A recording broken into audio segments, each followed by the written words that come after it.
Bismillahirrahmanirrahim. Assalamualaikum warahmatullahi wabarakatuh.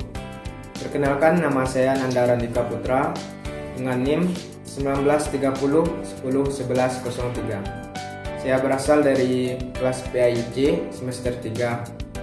Di sini saya membuat video dengan mengenai tugas kuliah saya dengan mata kuliah manajemen kelas, terutama yang terhormat kepada Ibunda Romi Memori SAG MPD sebagai dosen pengampu dalam mata kuliah kali ini. Assalamualaikum warahmatullahi wabarakatuh. Waalaikumsalam warahmatullahi wabarakatuh. Bagaimana kabarnya anak Ustaz sekalian? Baik. Alhamdulillah. Puji syukur kita ucapkan kepada Allah Subhanahu wa taala yang mana pada kesempatan kali ini dalam agenda proses pembelajaran dalam kelas ini kita ucapkan terima kasih banyak kepada rekan-rekan semua telah hadir dalam proses kali ini. Tidak lupa pula kita kirimkan selawat buat baginda Rasulullah Sallallahu Alaihi Wasallam. Allahumma sholli ala Sayyidina Muhammad wa ala ali Muhammad. Nah, baik, pada kesempatan kali ini Ustadz akan mencoba membahas mengenai ilmu tajwid. Nah, di sini rekan-rekan semua atau anak-anak Ustadz sudah pernah mendengar tentang ilmu tajwid? Yang sudah angkat tangan? Nah, sudah. Jadi di sini Ustadz akan mengulangi atau akan memberikan pemahaman terhadap anak-anak Ustadz. Nah, di sini Ustadz berikan sedikit penegasan dalam Ustadz memberikan menjelaskan materi di depan. Mohon anak-anak Ustadz untuk memperhatikan agar dalam proses pembelajaran tidak ada yang nantinya terjadinya kegagalan atau tidak paham sama sekali. Nah, baiklah.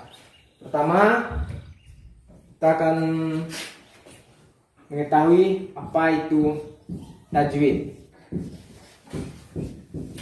Nah, ini kita akan belajar tajwid. Dalam segi bahasa, tajwid berarti memperindah sesuatu.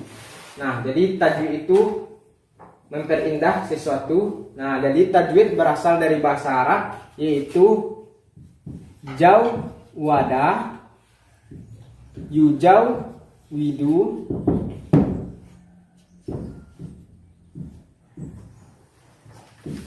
tajwid.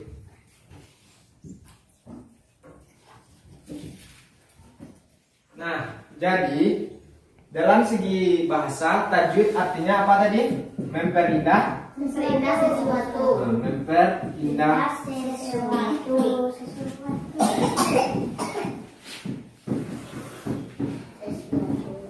Nah, itu dalam segi bahasa. Jadi kalau dalam segi istilah, tajwid memiliki arti suatu ilmu yang mana kita belajar untuk memperindah, untuk memberikan atau mengeluarkan bunyi dari tempat aslinya dengan memberikan sifat-sifat yang ada pada dirinya. Nah, itu pengertian dari tajwid. Jadi, Ustadz, apa gunanya kita mempelajari tajwid? Tujuannya yaitu tujuan. Kita masuk tujuan. Pertama kita pengertian. Yang kedua ada tujuan.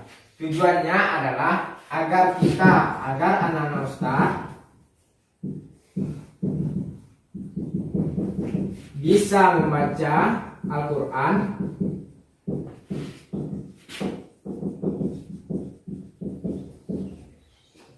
dengan fasih dan benar sesuai dengan ajaran Nabi Muhammad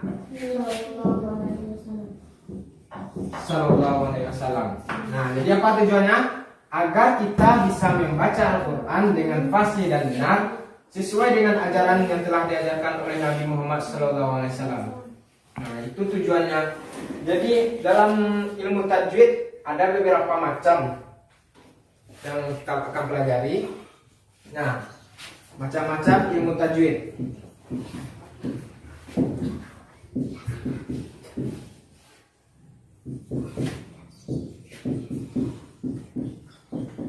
Nah, yang pertama kita akan lanjutkan di sebelah sini. Yang pertama macam-macamnya adalah ikhfa. Jadi dari macam-macam ilmu tajwid ini, yang pertama ada ikhfa. Ikhfa berjumlah hurufnya ada 15. Yang pertama ta, hadid, dal, za, zai, shin, shin, sod, dot, to, do, fa, kof, ka. Nah itu 15. Jadi cara membacanya dileburkan atau didengungkan.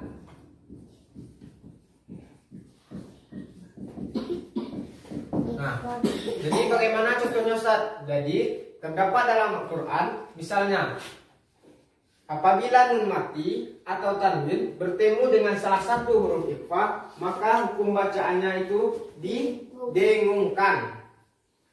Nah, itu contoh. Yang kedua ada izhar. Izhar artinya jelas. Jelas. Pertama ada alif, ha, ain, ain, ha, ain, ha, ghain, ghain, kha. Alif, ha, ain, ha, ghain, kha. Dan 6. Nah, jadi kalau misalnya apabila nun mati atau tanwin bertemu dengan salah satu huruf yang 6 ini, maka hukum bacaannya jelas. Contohnya min a, siap nun ada alif. Alif yang huruf yang pertama. Alif. Nah, itu yang kedua, macam-macam dari ilmu tajwid. Yang ketiga ada idgham biguna. Nah, kalau idgham biguna bagaimana ini Ustaz? Nah, jadi hurufnya ada 4. Yang pertama ada ya, ada waw, ada mim, ada nun. Nah, jadi idgham biguna hukumnya hampir sama dengan ikhfa, tapi ini dileburkan dan ditambah dengan didengungkan. Jadi apabila nun mati atau tanwin bertemu dengan huruf yang 4 ini, jadi hukum bacanya dileburkan dan ditambah dengan didengungkan. Paham, Ustaz? Nah, selanjutnya ada idgham bilagna. Hurufnya ada 2, lam dan ro. Kalau ini kata kuncinya, yang tadi ada bigunna, yang artinya kita dengungkan. Kalau ini ada bila, la artinya tidak, jadi tidak didengungkan dan tidak pula dileburkan. Nah, itu perbedaannya. Jadi apabila ada nun mati atau tanwin bertemu dengan huruf yang 2 ini, la dan ro, jadi hukum bacanya cukup gak jelas atau tebal itu. Yang kelima ada iklab. Hurufnya ada 1 cuma. Ada ba. Nah, ba. Ini cukup banyak yang terdapat dalam contohnya dalam ayat-ayat Al-Quran. Oke, kita cari dalam juz 30, mungkin banyak sekali. Nah, di sini inilah yang kita pelajari untuk pertemuan kali ini.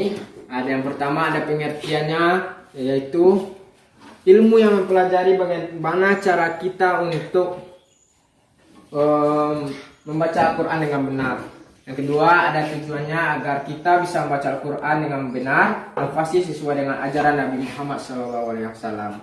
Yang ketiga macam-macam ilmu tajwid. Yang pertama macam-macamnya ada 5. Dalam sebenarnya ini ada 2 macam-macam. Pertama nun mati atau tanwin. Yang kedua, mim mati atau tanwin. Nah, yang kita pelajari pada siang hari ini, yang pertama ini nun mati atau tanwin. Jadi macam-macamnya ada di ma. Yang pertama ada fa, yang kedua Izhar. yang ketiga. Idgham bi gunnah. Nah, yang keempat, Idgham bila gunnah. yang kelima. Iqlab. Bagus. Iqlab. Nah, mungkin dari sekian yang dapat Ustaz sampaikan, kalau ada yang kurang dipahami atau kurang paham gitu, disilahkan memberikan pertanyaan kepada Ustaz. Kalau tidak ada, Gunnah itu arti. gunnah ini artinya kita dengungkan. Jadi kita membacanya didengungkan, atau kalau kita belajar ilmu sini didengungkan, misalnya yaqulu mi. Tadi kan ya nun mati bertemu dengan salah satu huruf idgham bi gunnah. Gunnah itu artinya dengung, didengungkan. Jadi itu artinya. Nah, jadi pada kesempatan kali ini itu yang dapat Ustaz sampaikan pada anak-anak Ustaz sekalian. Jadi sebelum Ustaz tutup, Ustaz akan memberikan kuis pada anak-anak Ustaz. Nah, baik, pada kuis kali ini Ustaz akan memberikan satu soal pada anak-anak Ustaz. Yang bisa menjawab itulah orang yang memperhatikan dengan baik dan memahami dengan benar. Nah, soalnya yaitu, coba anak-anak Ustaz sebutkan contoh dari izhar yang dapat angkat tangan. Izhar. Silahkan Laila. Alif, ha, ain, ha, ghain, kha. Bagus. Nah, itulah contoh izhar. Contoh huruf dari izhar. Nah, jadi pesan dari Ustadz atau kesimpulan dari materi kita pada siang hari ini adalah, jadi kita sebagai umat muslim atau umat Islam, kita harus bisa membaca Al-Quran dengan baik, dengan benar, sesuai dengan ajaran Nabi Muhammad. Bagus. Sallallahu alaihi wasallam.